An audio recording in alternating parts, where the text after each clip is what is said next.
ಸೌಜನ್ಯ ಪ್ರಕರಣದ ಮರು ತನಿಖೆಯ ಅಂತಿಮ ನಿರ್ಧಾರವನ್ನು ತೆಗೆದುಕೊಳ್ಳಬೇಕಾದುದು CBI ಅನ್ನುವಂತಹ ಸ್ಪಷ್ಟ ಅಭಿಪ್ರಾಯವನ್ನು ಅಂದಿನ ಆರಕ್ಷಕ ಮಹಾನಿರ್ದೇಶಕರಾಗಿದ್ದ ಡಾಕ್ಟರ್ MA ಸಲೀಂ ಅವರು ರಾಜ್ಯದ DG ಮತ್ತು IGP ಅವರಿಗೆ ಬರೆದಿದ್ದ ಪತ್ರದಲ್ಲಿ ಸ್ಪಷ್ಟವಾಗಿ ತಮ್ಮ ಅಭಿಪ್ರಾಯವನ್ನು ವ್ಯಕ್ತಪಡಿಸಿದ್ದಾರೆ ಅನ್ನುವಂಥದ್ದು ದಿ ಫೈಲ್ ಅನ್ನುವ ಸುದ್ದಿ ಸಂಸ್ಥೆ RTI ಅಡಿಯಲ್ಲಿ ತೆಗೆದುಕೊಂಡಿರುವ ಮಾಹಿತಿ ಮತ್ತು ದಾಖಲಾತಿಗಳಿಂದಾಗಿ ಸ್ಪಷ್ಟವಾಗ್ತಾ ಹೋಗ್ತಾ ಇದೆ.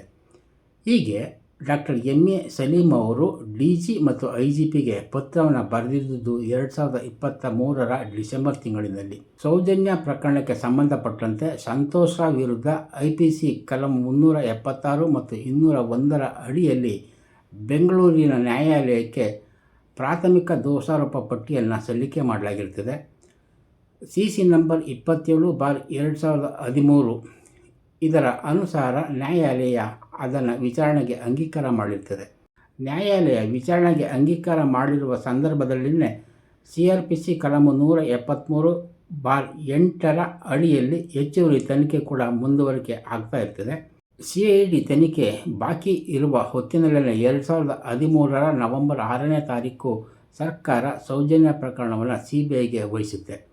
2015ರ ಅಕ್ಟೋಬರ್ 26ನೇ ತಾರೀಕಿನಂದು ಸಂತೋಷ್ ರಾವ್ ವಿರುದ್ಧ IPC ಕಲಂ 376, 302ರ ಅಡಿಯಲ್ಲಿ ದೋಷಾರೋಪ ಪಟ್ಟಿಯನ್ನು ಅಂತಿಮವಾಗಿ ಸಲ್ಲಿಕೆ ಮಾಡಲಾಗ್ತದೆ. ಅದು ಕೂಡ ಬೆಂಗಳೂರಿನ ಹೆಚ್ಚುವರಿ ನ್ಯಾಯಾಲಯಕ್ಕೆ ಸಲ್ಲಿಕೆ ಮಾಡಿದಂಥದ್ದೇ ಆಗಿರ್ತದೆ. ಆನಂತರ ಆ ಪ್ರಕರಣದ ವಿಚಾರಣೆ ಮಕ್ಕಳ ವಿಶೇಷ ನ್ಯಾಯಾಲಯದಲ್ಲಿ ಮುಂದುವರೆದು CC ನಂಬರ್ 203/2014ರ ವಿಚಾರಣೆ ನಡೆದು 2023ರ ಜೂನ್ 16ನೇ ತಾರೀಕು ಸಂತೋಷ್ ರಾವ್ ಅವರನ್ನು ಖುಲಾಸೆ ಮಾಡಲಾಗ್ತದೆ. ಇದಕ್ಕೆ ಸಂಬಂಧಪಟ್ಟಂತೆ ಮರು ತನಿಖೆ ಆಗಬೇಕು ಅನ್ನುವ ಹೋರಾಟಗಳು ತೀವ್ರಗೊಳ್ತಾ ಇದ್ದುದರ ಹಿನ್ನೆಲೆಯಲ್ಲಿ ಡಾಕ್ಟರ್ MA ಸಲೀಂ ಅವರಿಗೆ ಅಭಿಪ್ರಾಯವನ್ನು ಕೇಳಲಾಗಿದ್ದಂತಹ ಸಂದರ್ಭದಲ್ಲಿ MA ಸಲೀಂ ಅವರು DG ಮತ್ತು IGP ಅವರಿಗೆ ಬರೆದ ಪತ್ರದಲ್ಲಿ ಅಂತಿಮವಾಗಿ ಈ ಪ್ರಕರಣದ ತನಿಖೆಯನ್ನು ನಡೆಸಿರುವಂಥದ್ದು CBI, ಅಂತಿಮ ದೋಷಾರೋಪಣೆ ಪಟ್ಟಿಯನ್ನು ಸಲ್ಲಿಸಿರುವಂಥದ್ದು ಕೂಡ CBI. ಹೀಗಾಗಿ ಸೌಜನ್ಯ ಪ್ರಕರಣದ ಮರು ತನಿಖೆ ನಡೆಸಬೇಕಾ ಬೇಡವಾ ಅನ್ನುವ ನಿರ್ಧಾರವನ್ನು ಅಂತಿಮವಾಗಿ ತೆಗೆದುಕೊಳ್ಳಬೇಕಾಗಿರುವಂಥದ್ದು CBI ಅನ್ನುವಂತಹ ಅಭಿಪ್ರಾಯವನ್ನು ಪತ್ರದಲ್ಲಿ ಕೊಟ್ಟಿದ್ದರು ಅನ್ನುವಂಥದ್ದು ಮಾಹಿತಿಯಿಂದ ಗೊತ್ತಾಗಿದೆ. ಅದೇ ರೀತಿಯಲ್ಲಿ ಸೌಜನ್ಯ ಪ್ರಕರಣದ ಮರು ತನಿಖೆಯ ಬಗ್ಗೆ ಅಡ್ವೊಕೇಟ್ ಜನರಲ್ ಕಚೇರಿಯಿಂದ ಸರ್ಕಾರಕ್ಕೆ ಯಾವುದೇ ರೀತಿಯ ಸ್ಪಷ್ಟ ಉತ್ತರಗಳು ಅಥವಾ ಮರು ತನಿಖೆಯನ್ನು ನಡೆಸಬೇಕಾ ಬೇಡವಾ ಅನ್ನುವಂತಹ ಮಾಹಿತಿಯನ್ನು ಸರ್ಕಾರಕ್ಕೆ ಕೊಟ್ಟಿಲ್ಲ ಅನ್ನುವಂಥದ್ದು ಕೂಡ ದಿ ಫೈಲ್ ಸುದ್ದಿ ಸಂಸ್ಥೆ ಪಡೆದಿರುವ RTI ಮಾಹಿತಿಯಿಂದ ಸ್ಪಷ್ಟವಾಗಿ ಗೊತ್ತಾಗ್ತಾ ಇದೆ. 2024ರ ಮೇ 4ನೇ ತಾರೀಕಿನವರೆಗೆ ಮಾತ್ರವೇ ಮರು ತನಿಖೆಗೆ ವಹಿಸಬೇಕಾ ಬೇಡವಾ ಅನ್ನುವ ಬಗ್ಗೆ ಚರ್ಚೆ ಆಗಿರುವಂತಹ ಮಾಹಿತಿಗಳು ದಾಖಲಾತಿಯಲ್ಲಿ ಇದೆ.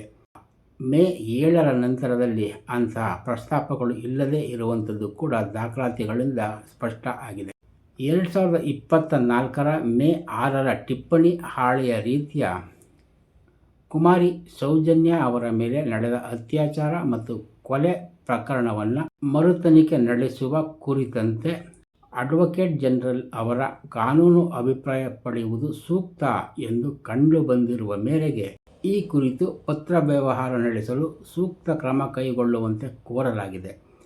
ಈ ಬಗ್ಗೆ ಇಲ್ಲಿಯವರೆಗೂ ತಮ್ಮಿಂದ ಯಾವುದೇ ಮಾಹಿತಿ ಬಂದಿರುವುದಿಲ್ಲ ಹಾಗೂ ಈ ಪ್ರಕರಣದ ಮರು ತನಿಖೆ ನಡೆಸುವಂತೆ ಕೋರಿ ಸರ್ಕಾರಕ್ಕೆ ಸಲ್ಲಿಸುತ್ತಿರುವ ಮನವಿಗಳನ್ನು ಸರ್ಕಾರದ ಪತ್ರಗಳಲ್ಲಿ ಕಳಿಸಿ ಕ್ರಮ ಕೈಗೊಂಡು ವರದಿ ಅಥವಾ ಮಾಹಿತಿಯನ್ನು ಕಳಿಸುವಂತೆ ನಿರ್ದೇಶಿಸಲಾಗಿರುತ್ತದೆ ಅನ್ನುವಂತಹ ಪತ್ರವನ್ನು ಒಳಾಡಳಿತ ಇಲಾಖೆ ಅಡ್ವೊಕೇಟ್ ಜನರಲ್ ಅವರ ಕಚೇರಿಗೆ ಕಳಿಸಿದೆ.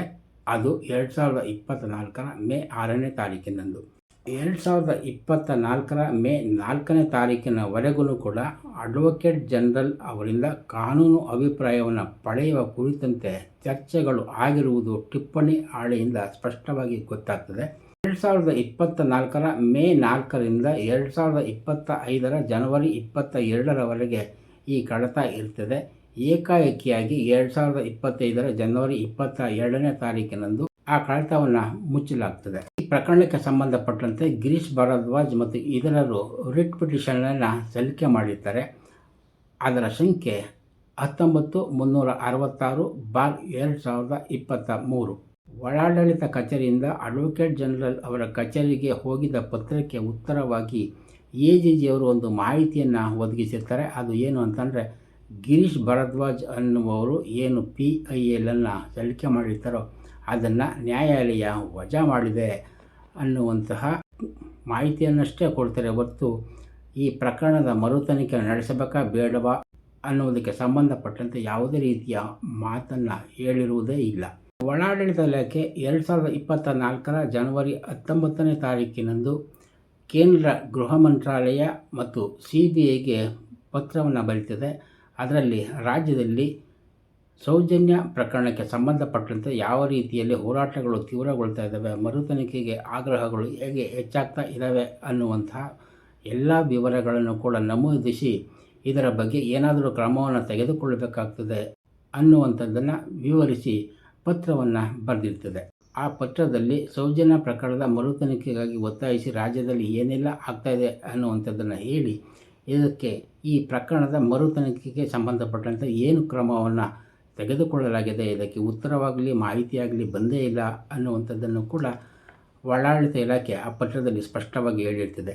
ಆದರೂ ಕೂಡ ಯಾವುದೇ ರೀತಿಯ ಮಾಹಿತಿಗಳು ಕೇಂದ್ರದ ಗೃಹ ಮಂತ್ರಾಲಯ ಅಥವಾ CBI ಸಂಸ್ಥೆಯಿಂದ ಬಂದೇ ಇಲ್ಲ ಇದುವರೆಗೂ ಕೂಡ ಅನ್ನೋದು ಈ ಫೈಲ್ ಸಂಸ್ಥೆಗೆ ಲಭ್ಯವಾಗಿರುವ RTI ಅಡಿಯಲ್ಲಿನ ಮಾಹಿತಿಯಲ್ಲಿ ಸ್ಪಷ್ಟವಾಗಿ ಗೊತ್ತಾಗ್ತಾ ಇದೆ. ಅಡ್ವೊಕೇಟ್ ಜನರಲ್ ಅವರಿಂದ ಹಾಗೆಯೇ ಕೇಂದ್ರದ ಗೃಹ ಮಂತ್ರಾಲಯ ಮತ್ತು CBIನಿಂದ ಒಳಾಡಳಿತ ಇಲಾಖೆಯ ಪತ್ರಗಳಿಗೆ ಯಾವುದೇ ರೀತಿಯ ಉತ್ತರಗಳು ಅಥವಾ ಮಾಹಿತಿಗಳು ಬಾರದೇ ಇರುವುದರಿಂದ 2025 ಜನವರಿ 21ನೇ ತಾರೀಕಿನಂದು ಆ ಕಡತವನ್ನು ಮುಕ್ತಾಯಗೊಳಿಸಲಾಗಿದೆ. ಆ ಕಡತವನ್ನು ಮುಕ್ತಾಯಗೊಳಿಸುವುದರಲ್ಲಿ ಶರ ಬರೆದಿರುವಂತಹ ಶಾಖಾಧಿಕಾರಿ ಮಹಾಲಕ್ಷ್ಮಿಯವರು ಈ ಬಗ್ಗೆ ಪ್ರಸ್ತಾಪನೆ ಬಂದರೆ ಮರು ತೆರೆದು ಮಂಡಿಸಿ ಸದ್ಯಕ್ಕೆ ಮುಕ್ತಾಯಗೊಳಿಸಲು ಅನುಮತಿಸಿದೆ ಅನ್ನುವಂತಹ ಶರವನ್ನು ಬರೆದಿದ್ದಾರೆ.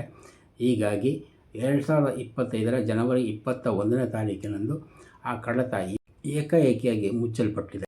ಒಟ್ಟಾರೆಯಾಗಿ ಸೌಜನ್ಯ ಪ್ರಕರಣಕ್ಕೆ ಸಂಬಂಧಪಟ್ಟಂತೆ 2023ರಲ್ಲಿ ಆರಕ್ಷಕ ಅಧಿಕಾರಿ ಡಾಕ್ಟರ್ MA ಸಲೀಂ ಅವರು ಮರುತನಿಖೆ ಆಗಬೇಕಾ ಅಥವಾ ಬೇಡವಾ ಅನ್ನುವುದರ ಬಗ್ಗೆ CBI ಅಂತಿಮವಾಗಿ ನಿರ್ಧಾರವನ್ನು ತೆಗೆದುಕೊಳ್ಳುವುದು ಸೂಕ್ತ ಅನ್ನುವಂತಹ ತಮ್ಮ ಅಭಿಪ್ರಾಯವನ್ನು ಹೇಳಿದರು. ಸೌಜನ್ಯ ಪ್ರಕರಣದ ಮರುತನಿಖೆ ಆಗಬೇಕಾ ಬೇಡವಾ ಅನ್ನುವುದರ ಬಗ್ಗೆ ಒಳಾಡಳಿತ ಇಲಾಖೆ ಅಡ್ವೊಕೇಟ್ ಜನರಲ್ ಅವರಿಗೆ ಪತ್ರದ ಮೂಲಕ ಮಾಹಿತಿಯನ್ನು ಅಥವಾ ಅಭಿಪ್ರಾಯವನ್ನು ಕೊಡುವಂತೆ ಕೋರಿದ್ದರೂ ಕೂಡ ಅಡ್ವೊಕೇಟ್ ಜನರಲ್ ಕಚೇರಿಯಿಂದ ಯಾವುದೇ ರೀತಿಯ ಅಭಿಪ್ರಾಯ ಇದುವರೆಗೂ ಕೂಡ ಬಂದೇ ಇಲ್ಲ ಅನ್ನುವಂಥದ್ದನ್ನು ದಿ ಫೈಲ್ಸ್ ಸುದ್ದಿ ಸಂಸ್ಥೆ RTI ಅಡಿಯಲ್ಲಿ ಪಡೆದುಕೊಂಡಿರುವ ದಾಖಲಾತಿಗಳಿಂದ ಸ್ಪಷ್ಟವಾಗಿ ಗೋಚರ ಆಗ್ತಾ ಇದೆ. ಅದರಿಂದಾಗಿ ಡಾಕ್ಟರ್ ಸಲೀಂ ಅವರು ಸೌಜನ್ಯ ಪ್ರಕರಣದ ಮರುತನಿಖೆಯ ವಿಚಾರವನ್ನು ಅಂತಿಮವಾಗಿ ನಿರ್ಧಾರ ತೆಗೆದುಕೊಳ್ಳಬೇಕಾಗಿದ್ದು CBI ಅಂತ ಸ್ಪಷ್ಟವಾಗಿ ಹೇಳಿರುವಂಥದ್ದು ಮತ್ತು ಒಳಾಡಳಿತ ಇಲಾಖೆ ಕೇಂದ್ರ ಗೃಹ ಸಚಿವಾಲಯ ಮತ್ತು CBI ಸಂಸ್ಥೆಗೆ ಪತ್ರವನ್ನು ಬರೆದು ರಾಜ್ಯದಲ್ಲಿ ಮರುತನಿಖೆಗಾಗಿ ಹೋರಾಟಗಳು ತೀವ್ರಗೊಳ್ತಾ ಇದ್ದಾವೆ, ಹೀಗಾಗಿ ಇದರ ಬಗ್ಗೆ ನಿಮ್ಮ ಅಂತಿಮ ನಿಲುವು ಏನಾಗಿದೆ, ಮರುತನಿಖೆಯನ್ನು ಮಾಡ್ತೀರಾ ಅಥವಾ ಇಲ್ಲವಾ ಅನ್ನುವುದರ ಬಗ್ಗೆ ಮಾಹಿತಿ ಅಥವಾ ವರದಿಯನ್ನು ಕೊಡಿ ಅನ್ನುವ ಪತ್ರವನ್ನು ಬರೆದಿದ್ದರೂ ಕೂಡ ಕೇಂದ್ರ ಗೃಹ ಸಚಿವಾಲಯ ಮತ್ತು CBIನಿಂದ ಯಾವುದೇ ರೀತಿಯ ಪತ್ರಗಳು ಬಂದಿಲ್ಲ ಅನ್ನುವಂಥದ್ದು ದಿ ಫೈಲ್ ಸಂಸ್ಥೆಗೆ ಮಾಹಿತಿ ಹಕ್ಕಿನ ಅಡಿಯಲ್ಲಿ ಸಿಕ್ಕಿರುವಂತಹ ದಾಖಲಾತಿಗಳಿಂದ ಸ್ಪಷ್ಟವಾಗಿ ಗೊತ್ತಾಗ್ತಾ ಇದೆ. ಇದರಿಂದಾಗಿ ಸೌಜನ್ಯ ಪ್ರಕರಣದಲ್ಲಿ ಯಾರು ಯಾವ ಹಂತದಲ್ಲಿ ಹೇಗೆಲ್ಲ ತಪ್ಪು ಮಾಡಿದ್ದಾರೆ ಅಥವಾ ಮಾಹಿತಿಗಳನ್ನೇ ಏಕೆ ಕೊಟ್ಟಿಲ್ಲ ಅಥವಾ ರಾಜ್ಯದ ಅಡ್ವೊಕೇಟ್ ಜನರಲ್ ಅವರು ತಮ್ಮ ಅಭಿಪ್ರಾಯವನ್ನು ಈ ಪ್ರಕರಣಕ್ಕೆ ಸಂಬಂಧಪಟ್ಟಂತೆ ಏನು ಕೊಟ್ಟೇ ಇಲ್ಲ ಏಕೆ ಅನ್ನುವಂತಹ ಸಂದೇಹಗಳು ಹುಟ್ಕೊಳ್ತಾ ಇದ್ದಾವೆ ಅನ್ನುವಂತಹ ಮಾತುಗಳನ್ನು ಹೇಳ್ತಾ ಈ ಸಂಚಿಕೆಯನ್ನು ಮುಗಿಸ್ತೇನೆ. ನಮಸ್ಕಾರ, ಧನ್ಯವಾದ.